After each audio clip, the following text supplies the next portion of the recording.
مرحبا بكم في قناة هل تعلم الرياضية؟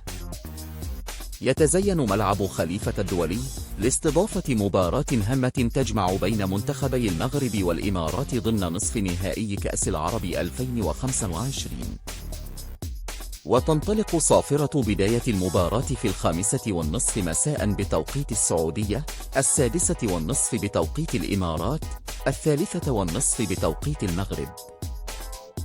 سيتم نقل المباراة على قناة BN سبوت المفتوحة، قناة الكاس 1، أبو ظبي الرياضية 1، دبي الرياضية، والشارقة الرياضية.